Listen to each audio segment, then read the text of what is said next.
Here you go!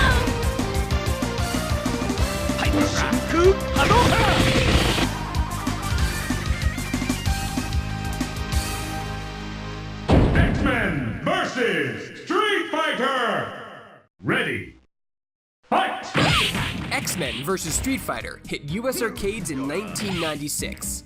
It was the very first time X-Men and Street Fighter characters clashed together in a fighting game, and it certainly wouldn't be the last.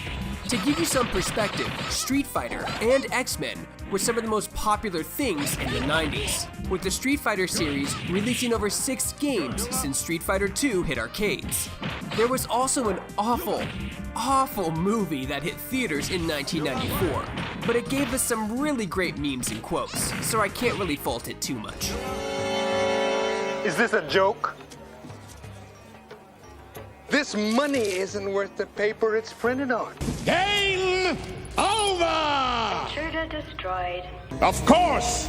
At the same time, the world of the X-Men had all but exploded, mostly due to the fantastic Saturday morning cartoon that originally aired in 1992. It was hard to have a schoolyard chat without Street Fighter or X-Men coming up in some way, and when Capcom finally released this amazing crossover, it was incredible. Lines were out the door at my local arcade to play this tag team fighter, as some of our most beloved video game and comic characters were brought to life.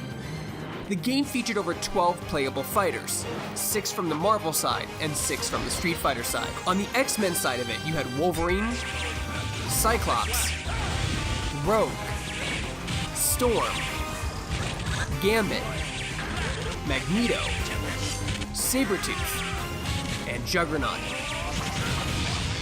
While on the Capcom side, you had Ken, Ryu, Charlie, Cammy, Zangief, Chun-Li, Dhalsim, and Bison. Akuma was also an unlockable secret fighter. Although the X-Men and various Marvel characters had made appearances in their own Capcom fighting games before, like Marvel Superheroes and X-Men Children of the Atom, X-Men vs. Street Fighter was the first time characters Sabretooth, Gambit, and Rogue were playable. The arcade fighter brought back the flashy, combo-heavy gameplay of past Marvel Capcom fighters, and was the first in the long series of games to be coined the Capcom Versus series. The game added a unique tag team mechanic, where you selected 2 characters at the start of the match, and you could switch them out at any time. You could also perform a dual super together at the cost of hypermeter, or supermeter in this case. While tagged out, your second character would slowly regain red health they lost during the match. The Capcom fighter also featured some awesome stages, some of which changed themselves up after the first round, like Raging Inferno,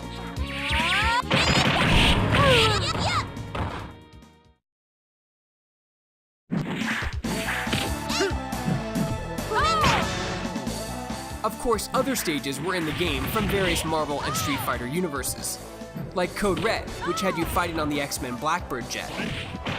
And of course, there's the game's soundtrack. Iconic themes from the Street Fighter franchise, as well as some new Marvel tunes, made a return. And they honestly hold up incredibly well, even 22 years later. Wait, 22 years? This game is not 22 years, hold on. It's got here, search then, uncut. NANI? 22 years? This game came out 22 years ago? I feel so old. That's great news, General. Congratulations. On the contrary, I mourn. Okay. The game was a slow burn in terms of sales, and really didn't skyrocket until about several months after its initial Japan release.